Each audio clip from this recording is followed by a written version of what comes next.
हुन्छ, हामीले चाहिँ गएको हप्ता जुन अध्याय सुरु गरेका थियौँ, हामी चाहिँ अहिले अध्याय चौथो अध्यायमा छौँ। यसमा चाहिँ घरमा नेतृत्व गर्ने कामलाई हेर्न थालेका थियौँ। घरमा अगुवा हुन आवश्यक छ। परमेश्वरले त्यसरी परिवार अनि घरलाई चाहिँ रचना गर्नुभएको छ। अनि त्यो अगुवाको भूमिका निर्वाह गर्ने कसले हो त? नेतृत्व गर्ने काम कसको हो भने हामीले चाहिँ विभिन्न आधारमा यहाँ चाहिँ पुरुषलाई चाहिँ नेतृत्वको जिम्मेवारीको लागि सृष्टि गर्नुभएको हो भन्ने कुरा हेरेका थियौँ। सृष्टिको क्रमको आधारमा पुरुष नै अगुवा हो घरको। अनि जब पहिलो परीक्षा आयो त्यो अदनको बगैँचामा शैतानद्वारा, त्यसको प्रकृतिको आधारमा पनि हामीले निष्कर्ष निकालेका थियौँ कि पुरुष चाहिँ नेतृत्वको स्थानमा राखिएको थियो। अनि परमेश्वरको वचनको शिक्षाको आधारमा पनि पहिलो तिमोथी 2, पहिलो कोरिन्थी 11 जस्तो खण्डहरूबाट हेऱ्यौँ कि पुरुष चाहिँ घरको नेतृत्व गर्ने व्यक्ति हो। र सृष्टिको प्रकृतिको आधारमा पनि पहिलो कोरिन्थी 11बाट त्यो हेऱ्यौँ, पुरुष चाहिँ नेतृत्वमा राख्नुभएको छ र परमेश्वरले दिनुभएको आज्ञाको आधारमा पनि। अनि त्यसपछि चाहिँ हामीले यो नेतृत्वको जिम्मेवारीलाई हेर्न थालेका थियौँ। अनि हामीले यो भनेको थियौँ कि धेरै पुरुषहरूले गर्ने गल्ती चाहिँ एउटा के हो भने जुन आफू नेतृत्वको भूमिका निर्वाह गर्ने एउटा व्यक्तिको हैसियतले उसँग अधिकार छ, अधिकारको स्थानमा छ, तर त्यो अधिकारलाई चाहिँ स्वार्थमय तरिकाले प्रयोग गर्नु, त्यो चाहिँ धेरै पुरुषहरूको चाहिँ गल्ती हुने गर्छ। आफ्नो पत्नीमाथि, आफ्नो छोराछोरीमाथि चाहिँ बाइबलीय दृष्टिकोणले नभएर एउटा संसारको तरिकाले चाहिँ त्यो अधिकारलाई लाद्ने तरिकाले प्रयोग गर्छन्। जबकि वास्तवमा त्यो अधिकार चाहिँ त्यो परिवारको भलाइको निम्ति प्रयोग गर्नलाई परमेश्वरले दिनुभएको हो। त्यो पत्नीको खातिर र परिवारको खातिर उसले प्रयोग गर्नुपर्ने, एउटा नम्र भएर सेवा गर्नुपर्ने स्थानमा चाहिँ परमेश्वरलाई त्यो जिम्मा दिएको हो। त्यसैले हामीले त्यो कुरा पनि हेरेका थियौँ पहिला। अनि त्यसपछि चाहिँ हामीले पुरुषको नेतृत्वको भूमिका अन्तर्गत पर्ने विभिन्न जिम्मेवारीहरू हेर्न थालेका थियौँ। सर्वप्रथम हामीले गएको हप्ता हेऱ्यौँ कि पहिलो कोरिन्थी 11:3 जहाँ लेखेको छ, हरेक पुरुषको शिर को हुनुहुन्छ? ख्रीष्ट हुनुहुन्छ। त्यसैले हो पुरुष शिर हो, त्यो परिवारमा पत्नीको शिर हो, ऊ अगुवा हो, तर उसको पनि शिर हुनुहुन्छ। अनि उसको शिर चाहिँ प्रभु येशू ख्रीष्ट हुनुहुन्छ। त्यसैले नम्बर 1 उसको जिम्मेवारी चाहिँ प्रभुप्रति छ। प्रभुप्रति ऊ चाहिँ जवाफदेही छ, कसरी उसले नेतृत्व गर्छ अनि कसरी उसले अगुवाई गर्छ आफ्नो परिवारलाई, आफ्नो पत्नीलाई। अनि दोस्रो चाहिँ उसले चाहिँ नम्रतामा यो सेवा गर्न जिम्मेवार छ भन्ने कुरालाई पनि हेरेका थियौँ। अनि प्रभु येशूको नमुना हेरेका थियौँ। उहाँले भन्नुभयो, म सेवा गरिनलाई होइन तर सेवा गर्न आएको हुँ।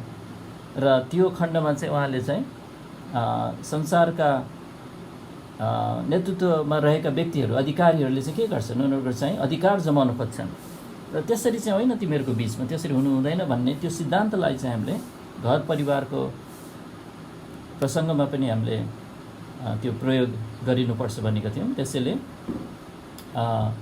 नम्रतामा सेवा गर्नु जिम्मेवार छ, जुन अधिकार उसलाई प्रभुले दिनुभएको छ। तेस्रो कुरा हामीले हेरेका थियौँ कि त्यहाँ पति र पत्नी चाहिँ एउटै शरीर हुनको लागि चाहिँ परमेश्वरले विवाहको रचना गर्नुभयो, एउटै शरीर। अनि यसको विषयमा अझ पछि हेर्नेछौँ। तर यो एउटै शरीरको चाहिँ त्यत्तिकै कुनै परिश्रम बिना, कुनै ध्यान नलगाइकनै बुझाइ बिना हुने होइन। यद्यपि यो एउटै शरीर हुन् भन्नुभएको छ, तर यो एउटै शरीर चाहिँ व्यावहारिक रूपमा विकास हुनु परेको छ। र वैवाहिक सम्बन्धमा एउटै शरीरको यो एकताको विकास चाहिँ कसरी हुन्छ? यसको मुख्य जिम्मेवारी कसलाई दिएको छ भने पत्नीलाई होइन, पतिलाई दिएको छ। दुवैको पनि जिम्मेवारी छ हामीले भन्यौँ, तर मुख्य जिम्मेवारी चाहिँ नेतृत्व गर्ने जिम्मेवारी चाहिँ यो एउटै शरीरको एकता विकास गर्ने जिम्मेवारी चाहिँ पुरुषलाई छ। अनि चौथो कुरा चाहिँ हामीले अन्तिम बुदाको स्वरूप हेरेका थियौँ अस्तिको हप्ता कि पत्नीको आत्मिक उन्नति, हुर्काइ, विकासको लागि पनि पति चाहिँ जिम्मेवार छ। आत्मिक रूपमा, मानसिक रूपमा, भावनात्मक रूपमा यी सब तरिकाले विकास हुनुपर्छ एउटा व्यक्ति। अनि पत्नीको त्यस्तो विकासको लागि चाहिँ पति जिम्मेवार छ भन्ने कुरा चाहिँ हामीले एफएसी 5 कसरी प्रभु येशू ख्रीष्टले आफ्नो मण्डलीलाई आत्मिक रूपमा बढाउनलाई अनि महिमित मण्डलीको रूपमा आफ्नो निम्ति प्रदान गर्न सक्ने योग्य बनाउनलाई चाहिँ उहाँले आफ्नो वचनको जलको स्नानले चाहिँ पवित्र पार्दै, शुद्ध पार्दै लाने कुराको आधारमा चाहिँ कसरी पतिले आफ्नो पत्नीलाई पनि पालन पोषण, आत्मिक पालन पोषण गर्नुपर्छ भन्ने कुरा पनि हामीले हेरेका थियौँ। अब चाहिँ हामी 5औं कुरामा जानेछौँ। यसको लागि चाहिँ हामी गन्तीको 30 अध्यायमा पल्टाउँ। गन्ती अध्याय 30 पुरानो नियममा चाहिँ गन्तीको पुस्तकको 30 अध्यायमा हामी पल्टाउनेछ र हाम्रो यो 5औं बुदा चाहिँ यस प्रकारको छ। घरको पुरुष अर्थात् यो पति र बुवा चाहिँ आफ्नी पत्नी र छोरीले गरेका भाकलका निम्ति जिम्मेवार छन् भन्ने कुरा चाहिँ परमेश्वरले इजरायललाई दिनुभएको व्यवस्थाको आधारबाट हामीले हेर्नेछौँ। अब यो पुरै अध्याय जस्तो हामीले हेर्नेछौँ सरस्वती पढेर। धेरै गाह्रो छैन यो बुझ्नलाई। भाकल भन्ने कुरा त बुझ्नुहुन्छ। यहाँ परमेश्वरको निम्ति म यो गर्नेछु भनेर आफूलाई प्रतिज्ञाले, कसमले बाँधेको छ, त्यसलाई भाकल भनिन्छ। अङ्ग्रेजीमा भाव, VOW। अनि यहाँ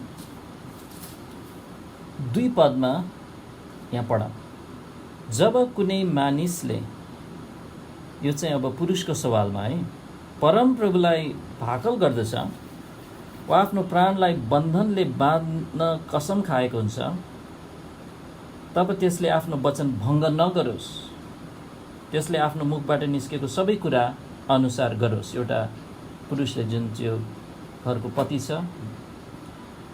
उसले परमेश्वरलाई म जे गर्छु भनेको छ त्यो चाहिँ उसले भङ्ग गर्न पाउँदैन, जिम्मेवार छ भन्नुभएको छ। तर जब हामी 3 पददेखि पढ्न थाल्छौँ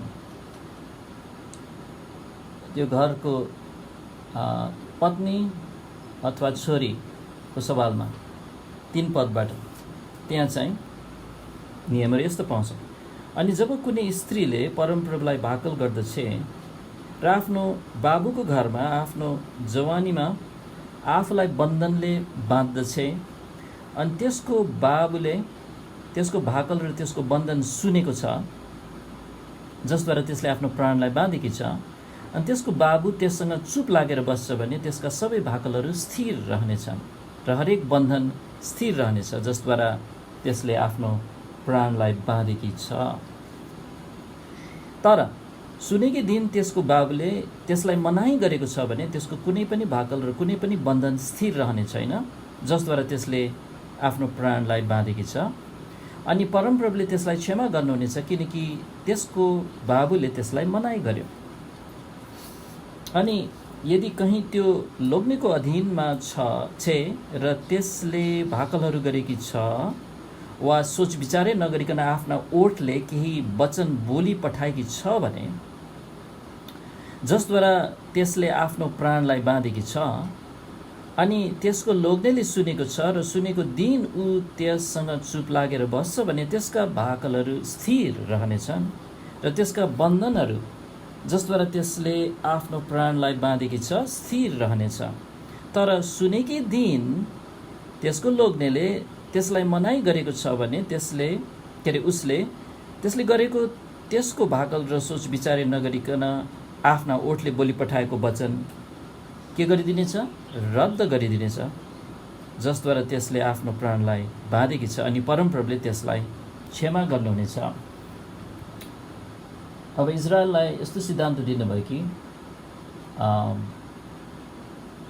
एउटा पत्नीले अथवा एउटा छोरी अथवा छोरीहरूले कुनै परमेश्वरको सामु प्रभुको निम्ति नै म गर्छु भनेर गरेको भाकललाई समेत समर्थन गर्न वा रद्द गर्न उनीहरूको जिम्मेवारी रहेको कुरा छ।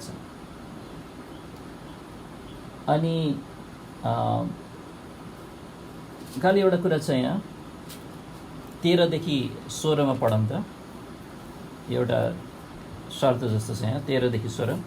हरेक भाकल र आफ्नो प्राणलाई कष्ट दिनको निम्ति खाइएको हरेक बन्धन रूपी कसम त्यसको लोग्नेले त्यो स्थिर पार्न सक्छ अथवा त्यसकै लोग्नेले त्यो रद्द गर्न सक्छ। तर दिन प्रतिदिन त्यसको लोग्ने त्यससँग बिल्कुल चुप लागिरहन्छ भने उसले त्यसका सबै भाकलहरू वा त्यसमाथि भएका त्यसका सबै बन्धनहरू स्थिर पार्छ। उसले तिनलाई स्थिर पारेको छ किनभने सुनेको दिनमा ऊ त्यससँग चुप लागिरहे उसले मनाइ गरेन भन्न खोजेको। अब 15 पद। तर सुनेर उसले पछिबाट, अब त्यही पहिलो दिनमै सुनेको दिनमा उसले चाहिँ केही गरेन, तर पछिबाट चाहिँ उसले चाहिँ यदि कुनै रीतिले उसले रद्द गर्यो भने त्यसको अधर्म उसैले बोक्नेछ, त्यो पतिमाथि चाहिँ दोष लाग्नेछ भनेको छ। त्यसैले यहाँ देख्छौँ कि उसले रद्द गर्दाखेरि कुनै अपराध हुन जाने खण्डमा चाहिँ त्यसको दोष चाहिँ त्यो स्त्री छोरी अथवा पत्नीमाथि लाग्दैन, तर त्यो पुरुषमाथि लाग्छ। त्यसैले पत्नी र छोरीले गरेको भाकलका निम्ति जिम्मेवार चाहिँ को रहेछ भने त्यो पति रहेछ। अनि त्यसैले यहाँ केही सिद्धान्त छ अब जुन चाहिँ हामीले यो मण्डली युगमा ठ्याक्कै कसरी प्रयोग गर्न सक्छ हामीले सोच्नुपर्छ। तर यहाँ चाहिँ घरको पुरुषको जिम्मेवारीको गम्भीरता चाहिँ हेरिरहेछौँ परमेश्वरको सामु है, परमेश्वरको सामु। अब भनौँ न एउटा के अरे ब्याङ्कसँग चाहिँ एउटा प्रतिज्ञा गरेर एउटा पत्नीले अनि श्रीमान गएर चाहिँ खै भनेर त्यहाँ गएर चाहिँ उसले चाहिँ गोलमाल त गर्न मिल्दैन त्यहाँ। यहाँ चाहिँ इजरायल एउटा विशेष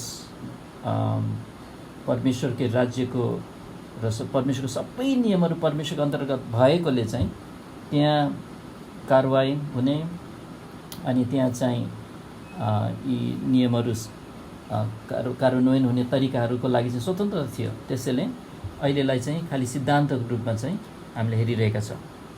अनि त्यसैले त्यो भयो परमेश्वरको सामु गरिएको भाकलको रूपमा चाहिँ। 6औं कुरा हेर्नेछौँ, आफ्नो घरानाको आत्मिक दिशाको निम्ति पनि घरको पुरुष चाहिँ जिम्मेवार छ। आफ्नो घर परिवार आत्मिक रूपमा कुन दिशा लिन्छ, कतातिर कुन तरिकाले अगाडि बढ्छ त्यसको लागि चाहिँ पति अथवा बुवा जिम्मेवार छ। यो चाहिँ हामी यहोशूको पुस्तकमा 24 अध्यायमा हेर्नेछौँ। यहोशू 24 अध्याय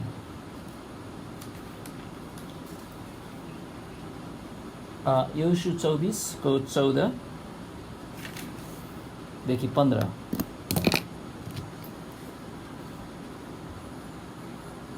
आफ्नो घरले चाहिँ कुन चाहिँ आत्मिक दिशा लिन्छ, कस्तो आत्मिक दिशा लिन्छ, कसरी परमेश्वरको सेवा गर्छ अथवा गर्दैन त्यसको जिम्मेवार चाहिँ घरको पुरुषको हुन्छ भनेर चाहिँ हामी यहाँबाट सिक्छौँ।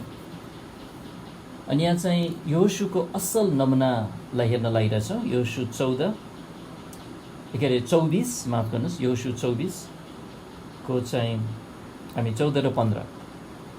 14 पदमा यसकारण अब परम प्रभुको भय मान। यहाँ चाहिँ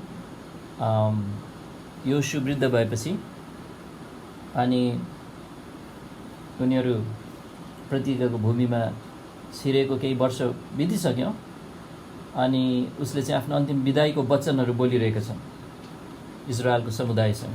14 पद यसकारण अब परमप्रभुको भय मान अनि इमान्दारी साथ र सत्यतामा उहाँको सेवा गर अनि जुन देवताहरूलाई तिमीहरूका पिता पुर्खाहरूले महानदी भनेको युफ्रेटिसको पारिपट्टि अनि मिश्रमा पूजा गर्दथे दुई ठाउँमा उनीहरूले मूर्ति पूजा उनीहरूको पुर्खाहरूले सिकेका थिए। त्यसको कुरा गर्दैछ, तिनीहरूलाई हटाओ भनेपछि अहिलेसम्म पनि त्यसको असर रहिरहेको रहेछ। र परमप्रभुको सेवा गर। र 15 पद, तर तिमीहरूलाई परमप्रभुको सेवा गर्न खराब लाग्छ भने आजै रोज कसको सेवा गर्दछौ? महानदी युफ्रेटिसको पारिपट्टिका देवताहरूको, यो बेबिलोनको, जसलाई तिमीहरूका पिता पुर्खाहरूले पूजा गर्दथे, वा एमोरीहरूका देवताहरूको, यो प्रतिगत देशमा पहिला बस्ने बासिन्दाहरूको देवताहरूको, जसको देशमा तिमीहरू अहिले बस्दैछौ। तर म र मेरा घराना, आफ्नो घरानाको कुरा गर्दैछ, म र मेरो घराना चाहिँ हामी परमप्रभुको सेवा गर्नेछौँ। त्यसैले हाम्रो घराना चाहिँ कसको सेवा गर्नेछौँ भन्ने विषयमा चाहिँ योशुले चाहिँ आफ्नो घरको घरानाको मूल व्यक्तिको रूपमा चाहिँ उसले हामी चाहिँ यो दिशामा जाने हो भनेर भन्दैछ। मेरो पत्नीसँग सल्लाह लिन्छु पहिला, अथवा मेरो छोराछोरीले मत दिन्छ कि दिँदैन, हामी प्रभुकै सेवा गर्ने कि अब मिश्र देशको देवताको सेवा गर्ने कि हामी चाहिँ उरुको देवताको सेवा, होइन। उसले भन्छ म र मेरो घरमा, उसले नै यहाँ निर्णय गर्दैछ, म र मेरो घरमा हामी परमप्रभुको सेवा गर्नेछौँ।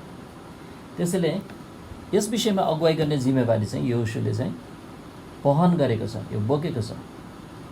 कति ठुलो खाँचो छ वास्तवमा अहिलेको हाम्रो समयहरूमा, हाम्रो मण्डलीहरूमा।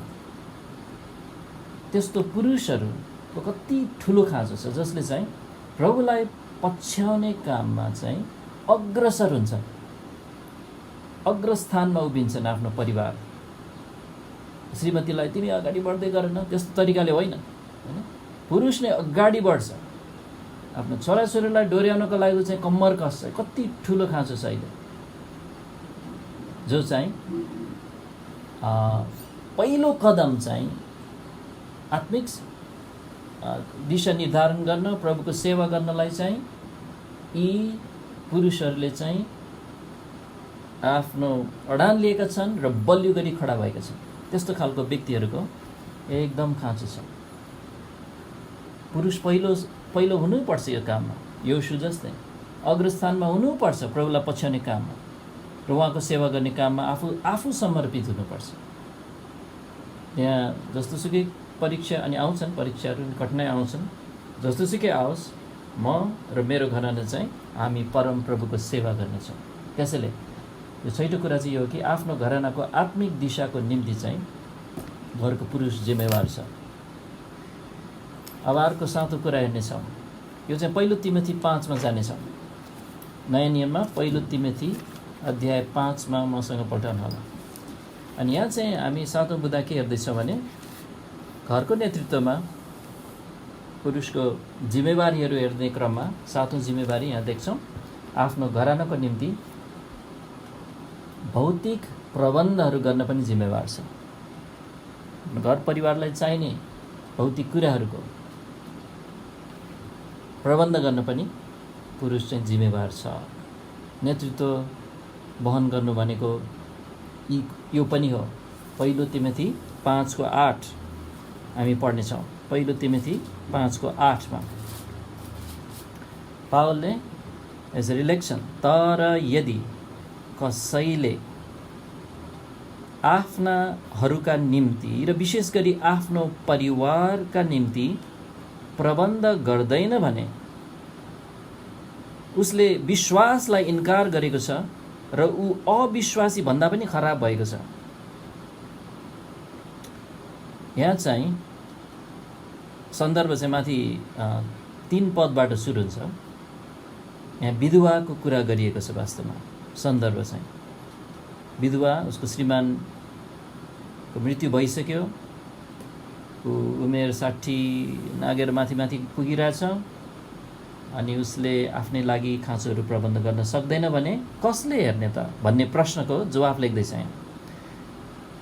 अनि उसले भन्छ सबभन्दा पहिला चाहिँ यदि उसको छोराछोरी छ भने छोराछोरीले हेर्नुपर्छ, नाति नातिनी छ भने नाति नातिले हेर्नुपर्छ, कोही पनि छैन भने चाहिँ ल ठिक छ हामी मण्डली मिलेर चाहिँ उसलाई हेर्नुपर्छ। मूल कुरा त्यो हो। अनि त्यसैले 8 पदमा तर यदि कसैले भनेको त्यो छोराछोरी नाति नातिनीहरू जुन उल्लेख छ 4 पदमा हेर्नुहोस् त, 4 पद पनि पढौँ न। तर कुनै विधवाका छोराछोरीहरू वा नाति नातिनीहरू छन् भने तिनीहरूले पहिले घरमा भक्ति देखाउन र बाबुआमालाई उपकारको बदला तिर्न सिकुन्, किनकि यो कुरा परमेश्वरको सामु असल र ग्रहणयोग्य छ। आफ्नो बुवाको मृत्यु भएको छ र आमा चाहिँ अब विधवा भएको छ, आमाले आफूलाई पाल्न सक्दैन भने अब छोराछोरीले हेरिदिनुपर्छ भन्ने छ, अझ नाति नातिले समेत। तर 8 पदमा भने तर यदि कसैले, यो कसैले भनेको चाहिँ त्यो छोराछोरी र नाति नातिनीहरूको कुरा गर्दैछ, कसैले आफ्नाहरूका निम्ति र विशेष गरी आफ्नो परिवारको निम्ति प्रबन्ध गर्दैन भने उसले विश्वासलाई इन्कार गरेको छ र अविश्वासी भन्दा पनि खराब भएको छ। अब यदि विधवा आमाको लागि छोराछोरी नाति नातिले हेर्दैन भने ऊ चाहिँ एउटा अविश्वासी भन्दा खराब भएको छ भने अवश्य नै एउटा पुरुष, एउटा श्रीमानले चाहिँ आफ्नो छोराछोरी र पत्नीलाई हेर्दैन भने अवश्य नै ऊ पनि यो सिद्धान्तले उसलाई दोस्याउँछ। अनि त्यसैले यो उसलाई पनि लागु हुन्छ यो सिद्धान्त भन्ने चाहिँ सजिलै देख्न सक्छ। आर्थिक कठिनाइहरू घर परिवारमा हुँदैन भनेको होइन, हुन्छ, तर सक्दो उसले गर्नुपर्छ, मेहनत गर्नुपर्छ र घरको अर्थव्यवस्थालाई उसले इमान्दारपूर्वक अनि सक्दो बुद्धिमानी साथ उसले चाहिँ मिलाउनुपर्छ। आफ्नो छोराछोरी, आफ्नो पत्नीको नब्बे नहुने खाँचोहरूको लागि चाहिँ ऊ जिम्मेवार छ, भौतिक प्रबन्ध गर्न जिम्मेवार छ। अनि नेतृत्वको भूमिकाको 7औं बुँदा चाहिँ यो हो, जिम्मेवारीको मा पर्ने कुरा। 8औं कुरामा पनि हेर्नेछौँ। 8औं कुरा चाहिँ के भने घरको पुरुष चाहिँ छोराछोरी हुर्काउन जिम्मेवार छ। बाइबलले त्यही सिकाउँछ। धेरै जसोले चाहिँ के सोध्छ, भौतिक प्रबन्ध गर्ने चाहिँ मेरो जिम्मेवारी हो, अरू चाहिँ मैले हेर्दिनँ। तर बाइबलले त यहाँ थुप्रै जिम्मेवारीहरू घरको पुरुषलाई दिएको छ भन्ने देख्दैछौँ। अनि संसारले त जान्दैन, त हामी बाइबल विश्वासीहरूले चाहिँ संसारले जस्तो चाहिँ म चाहिँ यति मात्र हेर्ने हो, मेरो अरू जिम्मेवारी छैन भनेर त विदेशतिर गएर चाहिँ परिवारलाई चाहिँ आफ्नो श्रीमतीलाई, आफ्नो छोराछोरीहरूको पुरै हुर्काइको लागि चाहिँ आफू गैर जिम्मेवारी हुनु चाहिँ बाइबलले दिँदैन। विशेष परिस्थिति पर्यो त्यो बेग्लै होला, त्यहाँ परमेश्वरको इच्छा। तर बाइबलमा हेर्दाखेरि हामी देख्छौँ छोराछोरी हुर्काउने जिम्मेवार पनि चाहिँ बुवाको भूमिका छ। यो चाहिँ एफएसी 6 अध्यायमा हामी हेर्नेछौँ। अब खास विभिन्न खण्ड हेर्नेछौँ। एउटा चाहिँ पहिलो चाहिँ एफएसी 6 अध्याय,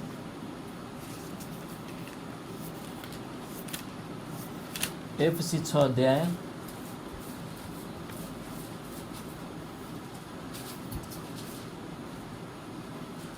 एउटा घरको बुवा चाहिँ प्रभुको बुद्धि र मार्गमा आफ्नो छोराछोरीहरूलाई हुर्काउन जिम्मेवार छ। यो हेर्न लागिरहेछौँ। एफएसी 6:4 अनि हे बाबुहरू हो, अनि यो बाबुहरू भनेको बच्चाहरू हो भने होइन, यो चाहिँ पिताहरू हो भन्न सकिन्छ, फादर्स, बुवाहरू हो। अनि हे बाबुहरू हो, आफ्ना छोरीहरूलाई रिस नउठाओ, तर प्रभुको अनुशासन र चेतावनीमा तिनीहरूको पालन पोषण गर।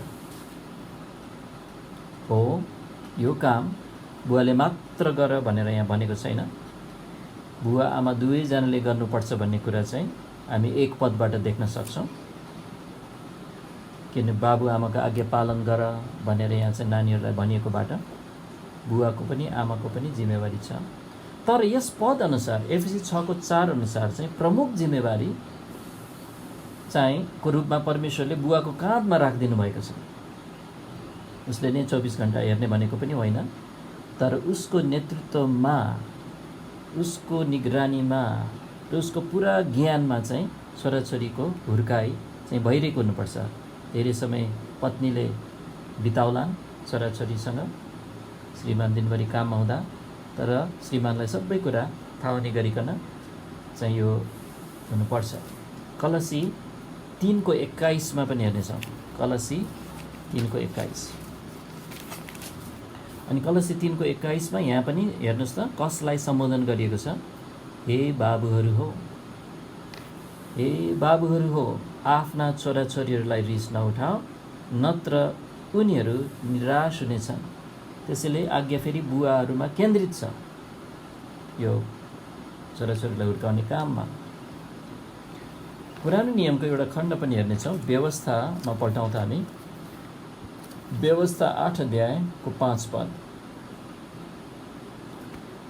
व्यवस्थाको पुस्तक मोशाको व्यवस्था अनि 8 अध्यायको 5 पदमा यहाँ चाहिँ इजरायलीहरूलाई दिएको व्यवस्थामा चाहिँ छोराको ताडनाको सम्बन्धमा छोराको ताडनाको सम्बन्धमा चाहिँ एउटा यहाँ पढ्न लागिरहेछ नियम। व्यवस्था 8:5, तिमीले आफ्नो हृदयमा यो कुरा पनि विचार गर्नु, जसरी मानिसले, यो पुरुष भन्ने शब्द छ, जसरी मानिसले आफ्ना छोरालाई ताडना दिन्छ, त्यसरी परमप्रभु तिम्रा परमेश्वरले तिमीलाई ताडना दिनुहुन्छ। यहाँ चाहिँ छोराको ताडनाको जिम्मेवारी चाहिँ बुवाको हो भनिरहनु भएको छ। अनि जसरी परमेश्वरले अथवा प्रभुले आफ्ना जनहरू, आफ्ना आत्मिक छोराछोरीहरूसँग व्यवहार गर्नुहुन्छ, आवश्यक पर्दा ताडना दिनुहुन्छ, यसरी तालिम दिनुहुन्छ, अनि सुधार्नको लागि त्यसरी उहाँले चाहिँ हप्की र ताडना दिनुहुन्छ। त्यसरी नै एउटा घरको बुवाले चाहिँ आफ्नो छोराछोरीलाई गर्नुपर्छ भन्ने कुरा चाहिँ यहाँ व्यवस्था 8:5ले सिकाइरहेको छ।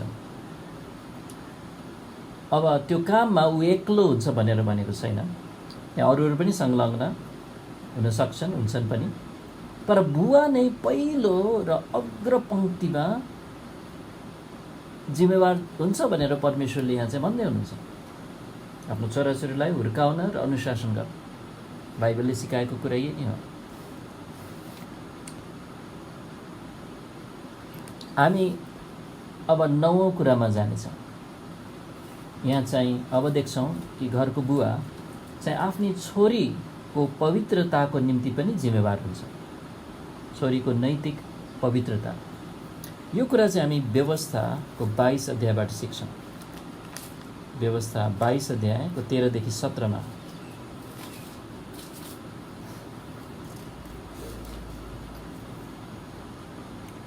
व्यवस्था 22को 13देखि 17 पदहरू हामी पहिला पढ्नेछौँ सरस्वती। कुनै मानिसले कुनै स्त्रीलाई स्वास्नी तुल्याउँछ र त्यस कहाँ जान्छ अनि त्यसलाई घृणा गर्छ भने, अनि त्यसको विरोधमा मैले स्त्रीलाई बिहा गरेँ, अनि जब म त्यस कहाँ गएँ तब मैले त्यसमा कुमारीपन पाइनँ भन्दै निन्दापूर्ण दोषहरू लाउँछ र त्यसको बदनामी गर्छ भने, त्यस केटीका बाबु र त्यसकी आमाले त्यस केटीको कुमारीपनका चिन्हहरू लिउन् र बाहिर मूल ढोकामा सहरका बुढा प्रधानहरू कहाँ ल्याउन्, अनि त्यस केटीका बाबुले बुढा प्रधानहरूलाई भनोस्, मैले मेरी छोरी यस मानिसलाई स्वास्नी हुनका निम्ति दिएँ अनि यसले त्यसलाई घृणा गर्छ, अनि हेर्नुहोस् मैले तिम्री छोरीमा कुमारीपन पाइनँ भन्दै यसले त्यसलाई निन्दापूर्ण दोषहरू लाउँछ, तरै पनि मेरी छोरीको कुमारीपनका चिन्हहरू यी हुन्। अनि तिनीहरूले सहरका बुढा प्रधानहरूको सामु त्यो लुगा फैलाउन्। अब यहाँ इजरायललाई दिएको यो व्यवस्थामा चाहिँ एउटा सिद्धान्त देख्छौँ। के सिद्धान्त भने, छोरीको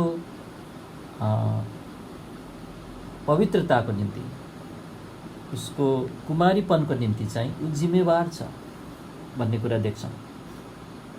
के अरे इजरायलमा चाहिँ के हुन्थ्यो भने जब कुनै यस्तो मुद्दा मामिलाको विषय उठ्थ्यो, दोषारोपणको कुरा उठ्थ्यो, त्यहाँ चाहिँ छिनफान गर्नको लागि चाहिँ सहरको मूल ढोकामा गइन्थ्यो।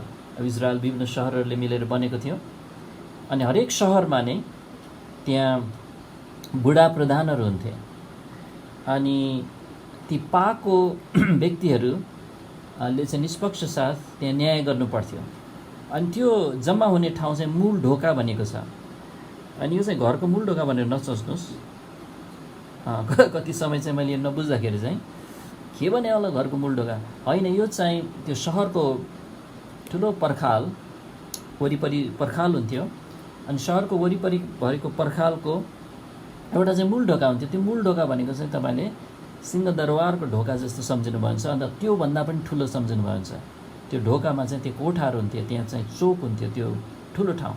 अनि त्यहाँ चाहिँ यो विषय चाहिँ ल्याइन्थ्यो अनि त्यो बुवाले चाहिँ बुवा र आमा मिलेर चाहिँ ल्याइन्थ्यो है। अनि तर यहाँ बुवाले चाहिँ यहाँ बोलिरहेको छ र चाहिँ उसले चाहिँ प्रमाण सबै दिइरहेको छ अनि आफ्नो छोरीको कन्यापन र यौन शुद्धताको पक्षमा उसले बोलिरहेछ, बुवाले बोलिदिरहेछ। यहाँ ऊ आफ्नो छोरीको पवित्रताको निम्ति चाहिँ जिम्मेवार छ र जिम्मेवारपूर्वक उसले चाहिँ यहाँ गर्नुपर्छ भन्ने कुरा सिक्छौँ यहाँ।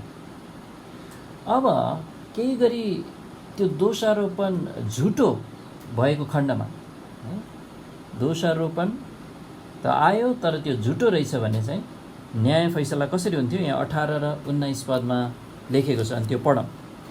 अनि त्यस सहरका बुढा प्रधानहरूले त्यस मानिसलाई पक्रुन्, यो झुटो दोष लाउने व्यक्तिलाई, त्यो श्रीमान चाहिँलाई, र त्यसलाई ताड्न दिउन्।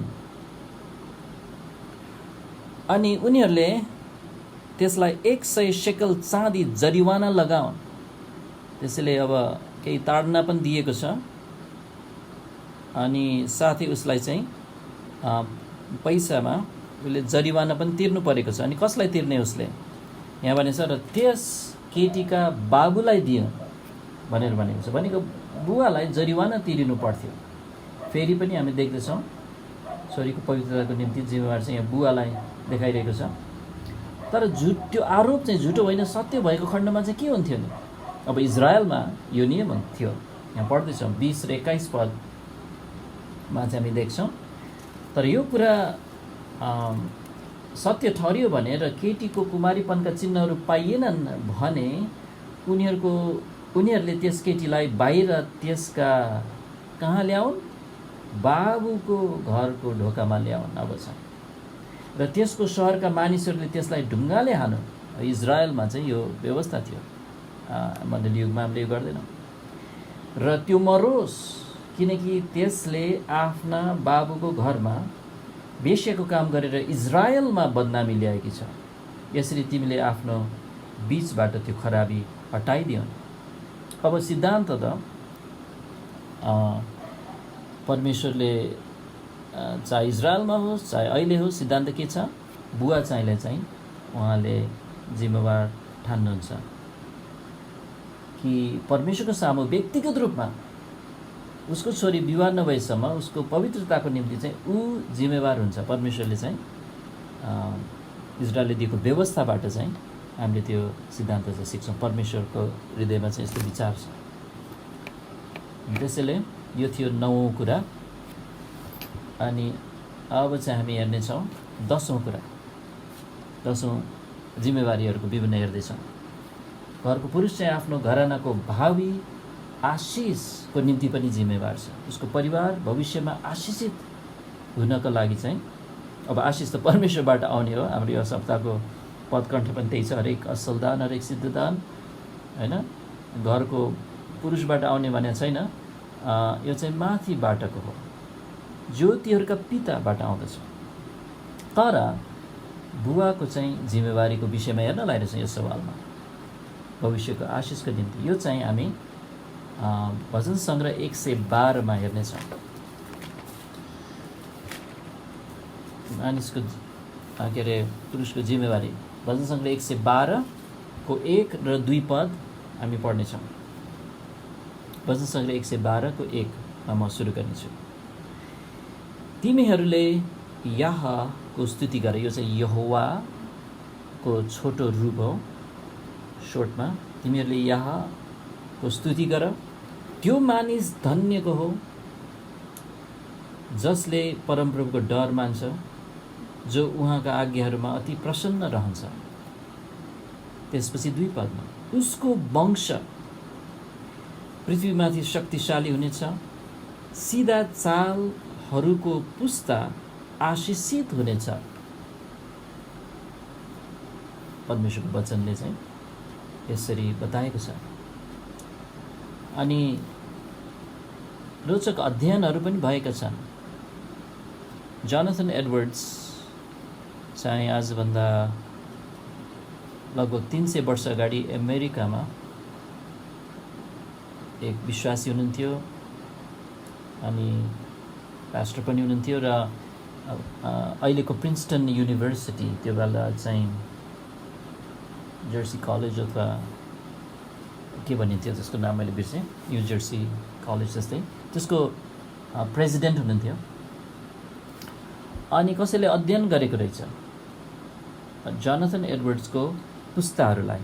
एक पुस्ता उसको छोराछोरीहरू कस्ता थिए, दोस्रो पुस्ता, तेस्रो पुस्ता, 9 पुस्तासम्म अध्ययन गर्दा 9 पुस्तामा चाहिँ परमेश्वरको आशिष देख्न सकिन्थ्यो एकदम स्पष्ट साथ।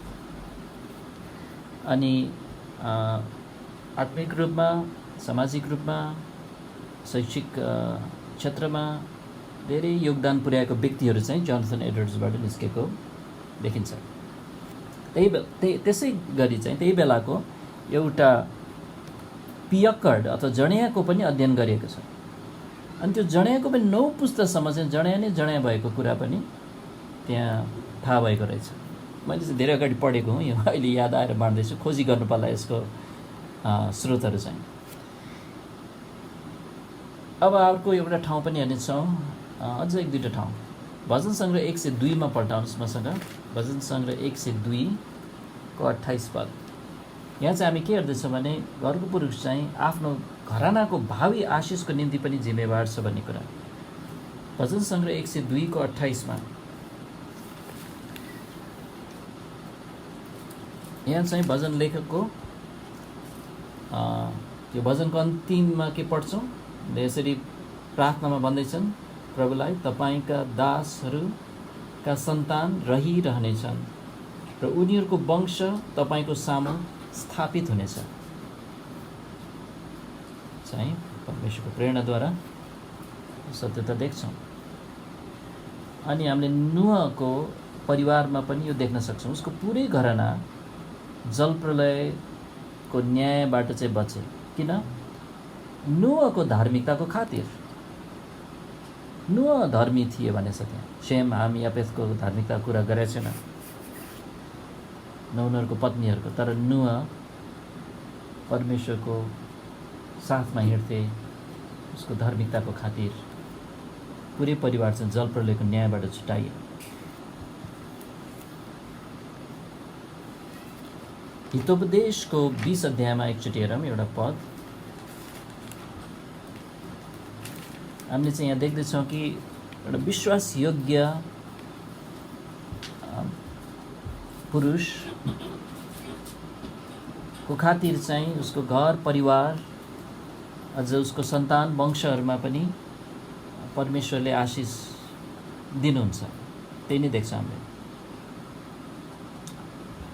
जस्तो कि अब्राहम, इसहाक, याकुब, उनीहरूको खातिर चाहिँ इजरायलको सन्तानहरू आशिषित भएको हामी देख्छौँ। तर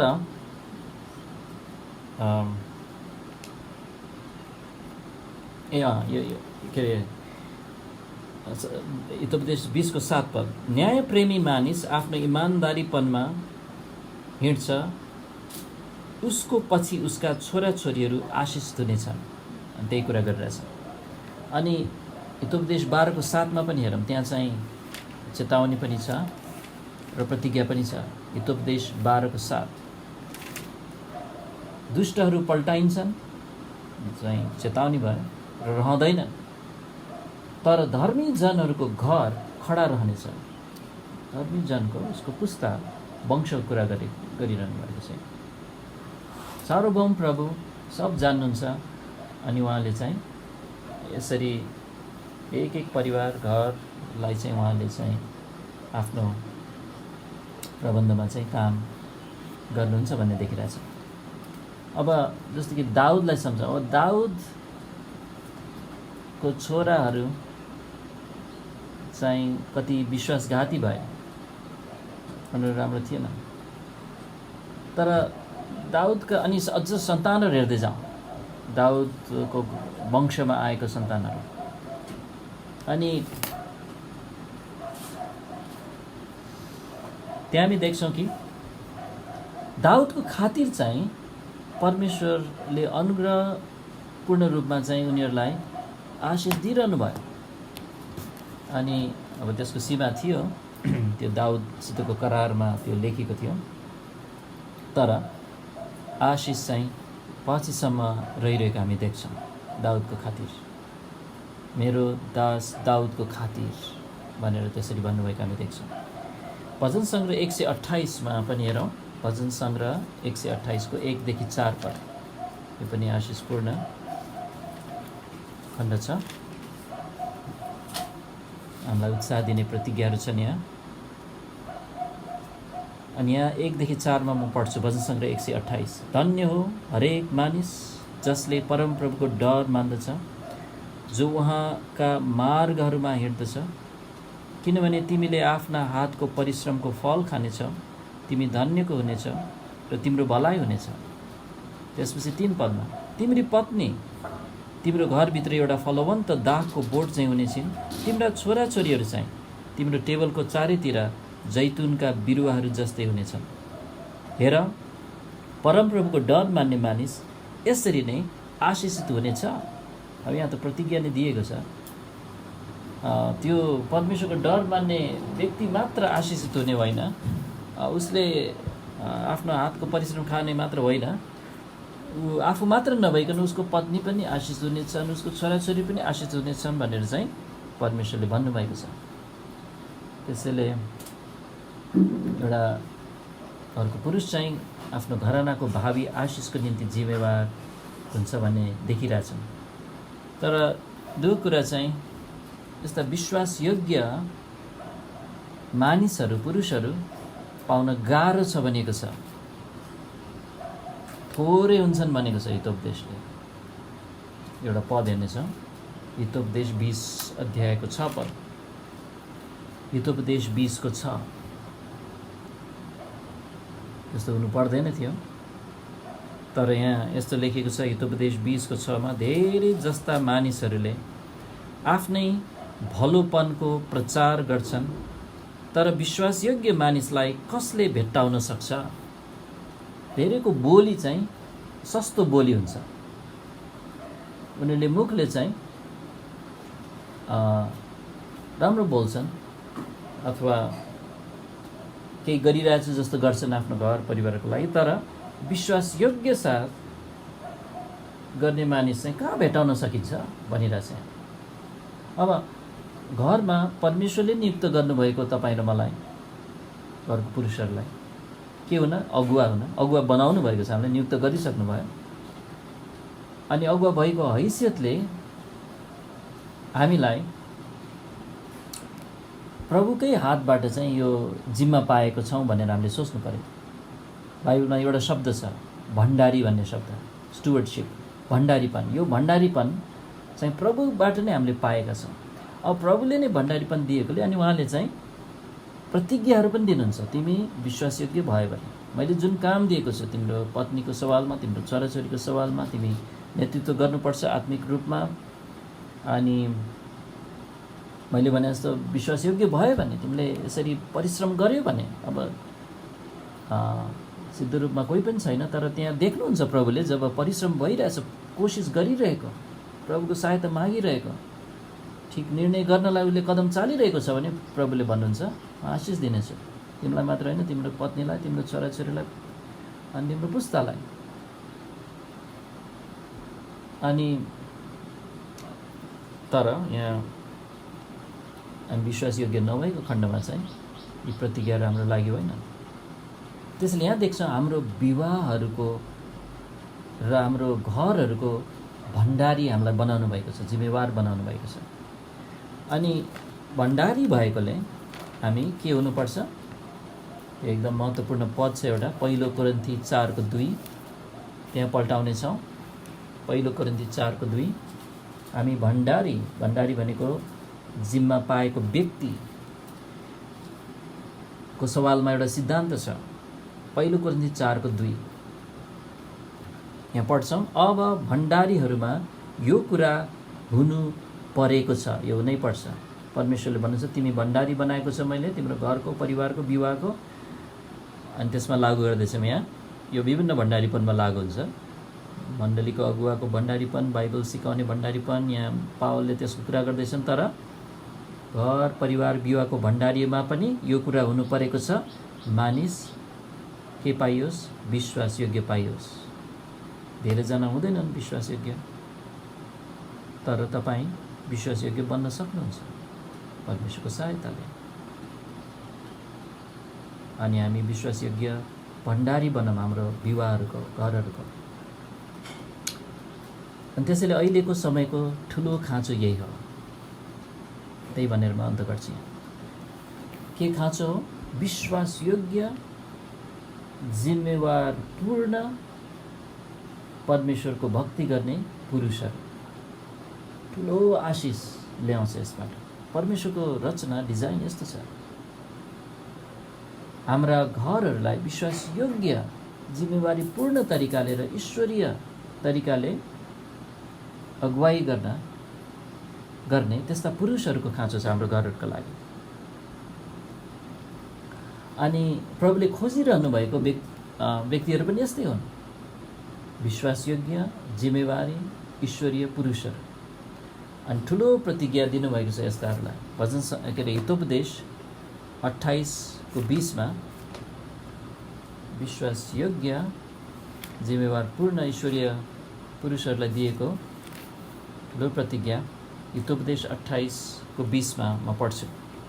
विश्वासयोग्य मानिस आशिषहरूले भरपूर हुनेछ,